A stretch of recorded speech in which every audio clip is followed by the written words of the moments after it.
workers suffering heat exhaustion is not a work hazard. Excuse me. It is a public health hazard, and OSHA is limited by what the authority that Congress has delegated it. OSHA has authority to regulate and oversee occupational hazards. Yeah, standards, right? Occupational hazards. Yes. And why would you not water, think it is not like an occupational hazard if someone is being forced to work 8 hours under 120 degrees and without getting regular breaks? And employers are already taking action to So protect you believe workers from employers should have the responsibility to decide who dies and who survives in the heat? I find it truly astonishing that House Republicans have brought us here today to discuss ways to unleash America's workforce while they are actively abandoning workers. How exactly are we supposed to unleash anything when federal workers are being threatened by an unelected billionaire? When critical government services and authorized funds are being disturbed at a whim? When worker protection, basic safeguards against unsafe working conditions and employment discrimination are being undermined. We are already hearing reports that the Trump administration has begun firing many workers at the Department of Labor and the National Institute for Occupational Safety and Health. Ranking Member Scott and I recently sent a letter to HHS demanding more information about these staffing cuts and grant distributions. We have not heard anything back yet. Dr. Sherholz, I want you to help us understand how these attacks on critical agencies will impact worker safety. What does it mean for workers if these agencies lose significant numbers of federal employees? What OSHA does is protect workers' health and safety by passing laws, by passing regulations, publishing regulations, enforcing those regulations. When they have less personnel, they will be able to do that less effectively. America's workers will be less safe on the job, full stop. The Wage and Hour Division, for example, they enforce wage protections. They make sure, their workforce has already been shrunk dramatically, so their low-wage workers today lose tens of billions of dollars a year in the form of wage theft by their employers, employers not paying minimum wages that they are owed, not paying overtime that they are owed. We cut Wage and Hour Division, and that skyrockets even further.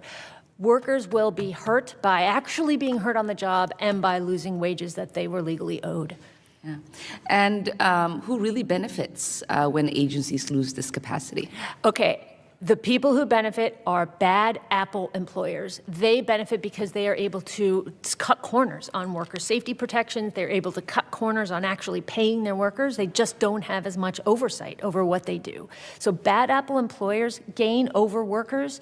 Bad apple employers gain over lawful employers because then they are in a competitive advantage over lawful employers. And then the other group that benefits from this are the wealthy who are going to be the disproportionate beneficiaries of the tax cuts that these kinds of agency cuts are going to help pay for.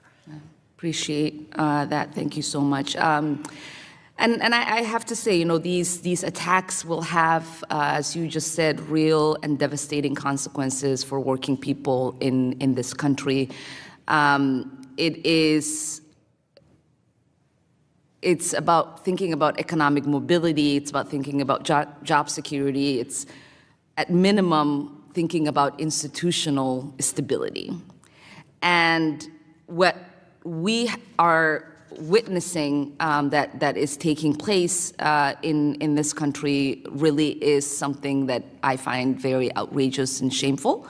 And I'm glad that we are having this conversation. I hope that we get to have many of these conversations. And lastly, before I yield back my time, Mr. Molino, Ms. Molino, why do you believe workers suffering heat exhaustion is not a work hazard? Excuse me. It is a public health hazard, and OSHA is limited by what the authority that Congress has delegated it. OSHA has authority to regulate and oversee occupational hazards. Yeah, standards, right?